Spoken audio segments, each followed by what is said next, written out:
Welcome to Praveena's cook book. హా, గుమగుమలు. అమ్మ రాసిన వంటల్లో ఈరోజు ఏం వండుతున్నావమ్మా?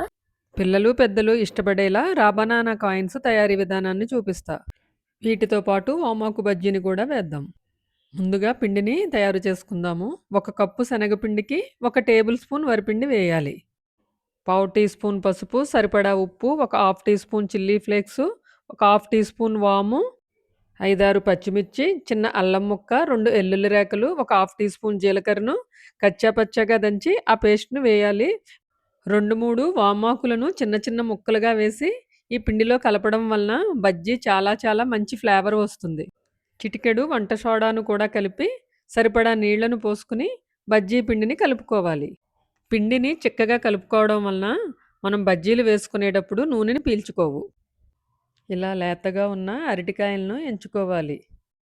బాగా లేతగా ఉన్న సన్నని అరటికాయలను చక్రాల్లా కోసుకుని దానిలో చిటికెడు పసుపు, సరిపడా ఉప్పు, కొంచెం కారం వేసుకుని బాగా కలుపుకుని పక్కన పెట్టుకోవాలి.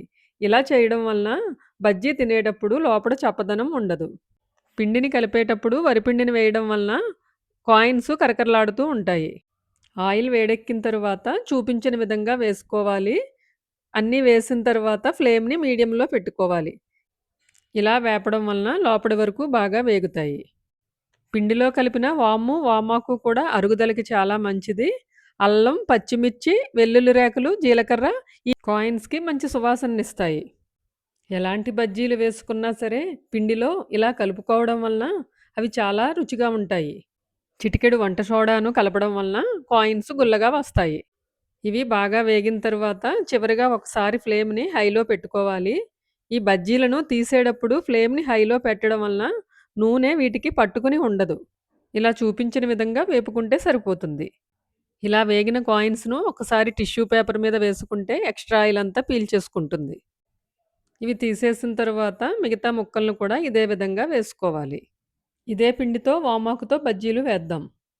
వామాకులను శుభ్రంగా కడిగి ఆరిన తరువాత వీటిని బజ్జీలు వేసుకోవాలి. ఇలా చూపించిన విధంగా అన్నిటినీ వేసుకుని మీడియం ఫ్లేమ్‌లో పెట్టుకుని వేపుకోవాలి. జలుబు, దగ్గు ఉన్నప్పుడు వామాకులను నీళ్ళల్లో కషాయంగా మరిగించి ఆ వాటర్‌ని తాగినట్లయితే 2 రోజుల్లో చాలా మార్పు కనబడుతుంది. అరుగుదలకు కూడా ఇది చాలా మంచిది. వీటన్నిటిని చూపించిన విధంగా వేపుకోవాలి. ఇలా చూపించిన విధంగా వేపుకుంటే సరిపోతుంది. వీటిని తీసేటప్పుడు మాత్రం ఫ్లేమ్‌ని హైలో పెట్టుకోవాలి. రుచితో పాటు ఆరోగ్యానికి మేలు చేసే వామాకు బజ్జీలు రెడీ అయినాయి. అప్పటికప్పుడు ఎంతో సులువుగా చేసుకునే రా బనానా కాయిన్స్, వామాకు బజ్జీలు రెడీ అయినాయి. ఇవి చూస్తుంటే మీకు తినాలి అనిపిస్తుంది కదూ!